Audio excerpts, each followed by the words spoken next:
Hello, everybody. It is November 14th, Monday, 2022, and this is Freedom Talk. I want to give you an election update and put out some ideas worth our consideration. And we need to come together and fight and keep our freedom. Welcome to Freedom Talk.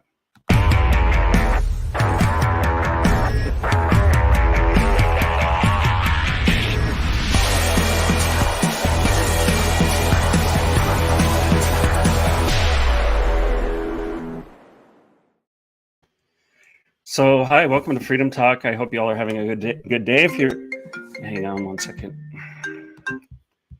Gosh dang it. All right, hang on. Got a phone call and interrupted my stream here. Okay, so I hope you're all having a good day. If you're like me, uh, you're a little on edge. I'm trying to really stay calm and think my way through this. So I'm going to give you some thoughts. First of all, I want to tell you that I've been watching things the best I can. I'm also in touch with all of the major campaigns and some other organizations that you'd recognize that I'm not going to talk about right now. But I'm a conduit between some of those people and the Epic Times, and I'm trying to keep them updated on Arizona as well. But I want to start with some reasons why this election should have been stopped, why this election isn't valid. First and foremost, the fact that Katie Hobbs didn't recuse herself. And think about it this way. Let's say you're wanting a job, you're competing for a job, and you are not only on the hiring committee, you're over the hiring committee, you're managing the process. Now, would that be ethical or would that be a conflict of interest? And we're not just talking about a job here. I mean, Carrie says, hey, this is a job interview. And it's very, very true. But instead of being accountable to a company, you're accountable to an entire state and to some degree an entire nation. So that in itself should have been declared a conflict of interest. She shouldn't have been able to go forward with that. Another point is the somewhere around 30%, maybe more, machine failure. Gosh, sorry, I keep getting phone calls. Let me just text somebody back here. If you're watching live.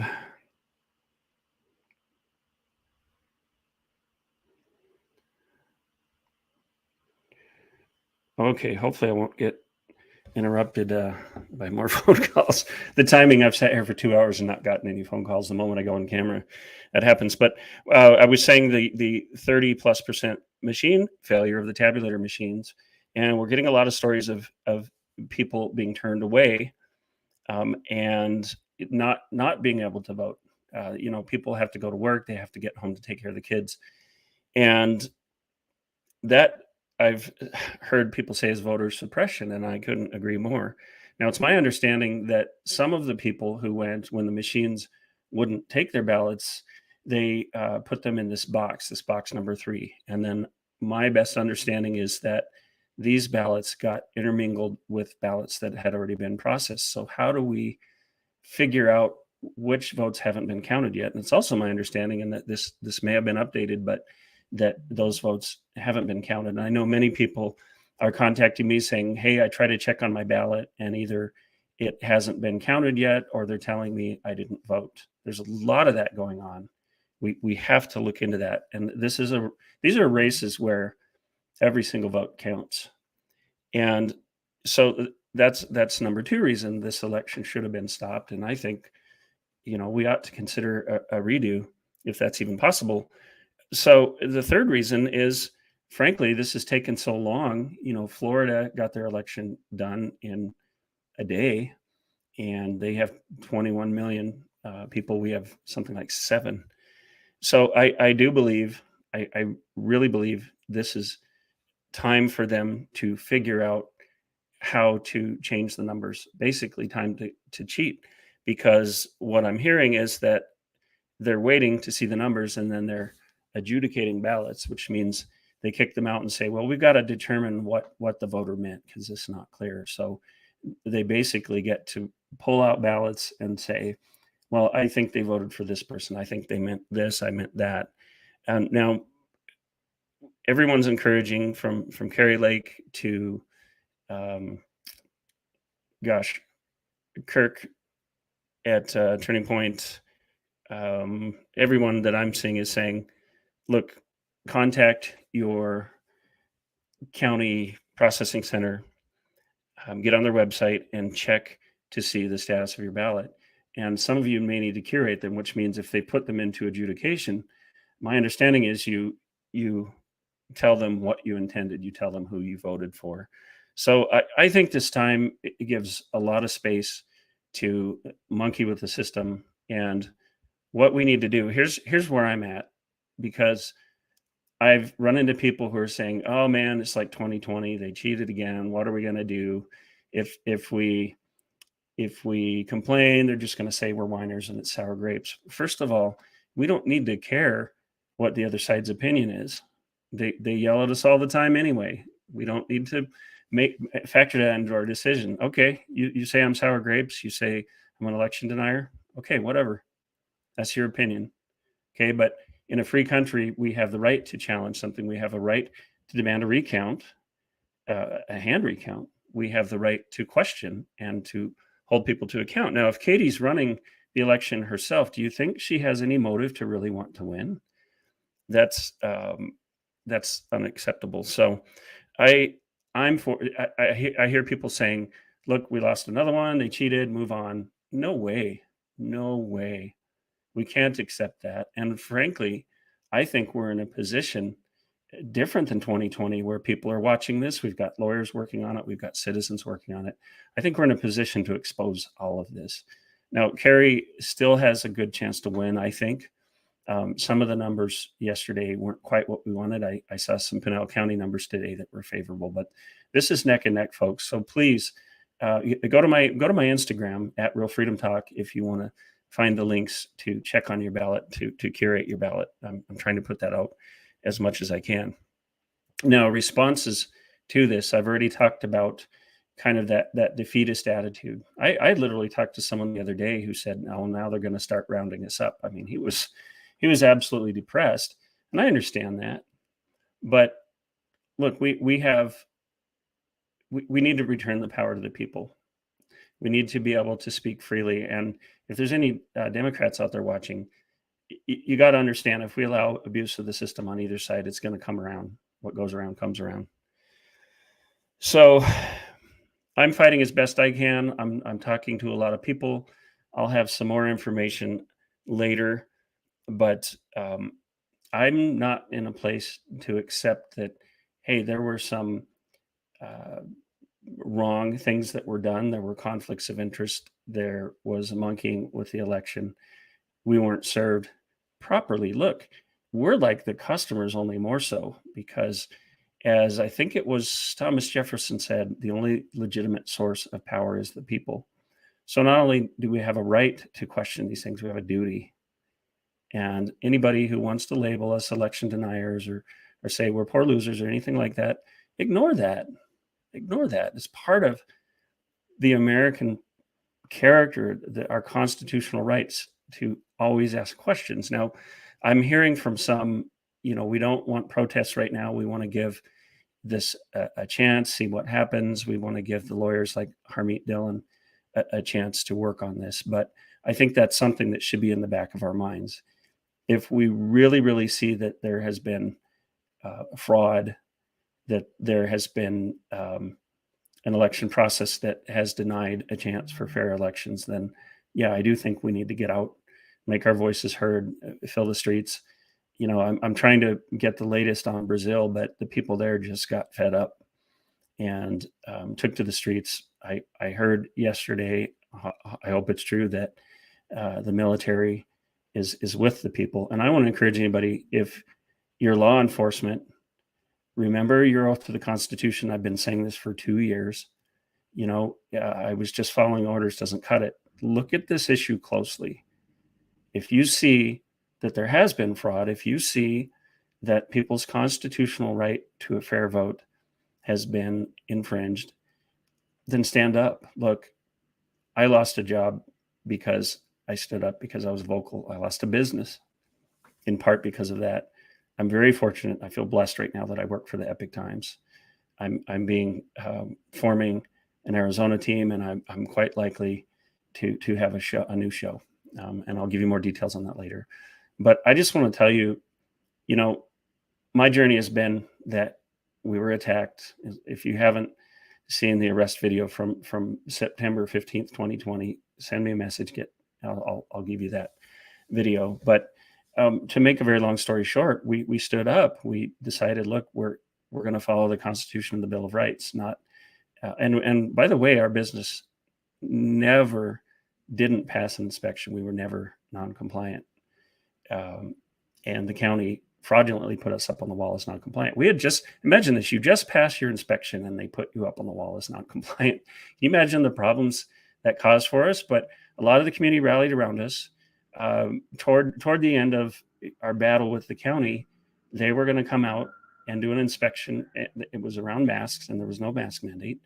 And Garrett Lewis got on the radio, said, head out to Viva on such and such a date. I believe it was April 23rd. And social media people showed up. And I'll tell you, starting with one person, just me being willing to stand up and confront these people, we beat the county because they never showed up for the inspection. And shortly after that, they took down the wall of shame, that we call it. They completely canceled the mask inspection program. So I just want to tell you, look, it's been a really hard road for us. It's been hard on our family. I've been arrested twice. We're definitely in the crosshairs of the administration. But if one guy can make that kind of difference, imagine what we can do if we stick together. Look, I know we're tired. I know we're demoralized, but we've got to come together. If we're going to take back our state and our nation, we've got to stand strong together. So that's something I'm trying to do is unify people, encourage people, because here's the way I look at it, guys. My children and grandchildren and yours, I don't have grandchildren yet, but someday I'm sure I will. They need us to fight for their future, because if we give up now, if we give into depression, anxiety, hopelessness, then we're doing them a big disservice. So whatever you're thinking, whatever you're feeling right now, think about that. Think about them. We've got a lot of work to do. Freedom Talk, one big part of our mission is to re-educate people, to show them the true history of their country, to demonstrate the Judeo-Christian values and how the prosperity and welfare of the nation has always been tied to virtue. So many of the founding fathers said, without virtue, a nation can't exist. A free republic can't exist. We've got work to do. Don't take your hand from the plow. Don't be discouraged. Stand together. Stand together. If you have needs, go to your church group, go to your friends, be very open about what you need. If you have extra anything, look for people that you can help. Stand together. I mean, I think in a way this is really good for our country, because we've been so siloed for so long. We go into a metal box and sit down and drive to work, oftentimes alone. We head home and do our own thing, watch TV, whatever. We oftentimes don't even know our neighbors. Hold some block parties, get to know your neighbors, but find people who are willing to stand. I'm willing to stand. And I just went through a trial that I'm going to have to appeal. I mean, the attacks on me are ridiculous. And after this election stuff, I'm going to talk more about that and hope that more people will stand with me, because I'm fighting for all of us. But stay involved, stay updated. I'll do my best to keep you updated. Keep hope alive. It's so close between Carrie and Abe, and I need to check again, because I saw somebody sent a message that maybe Carrie's slightly ahead now, but I can't confirm that.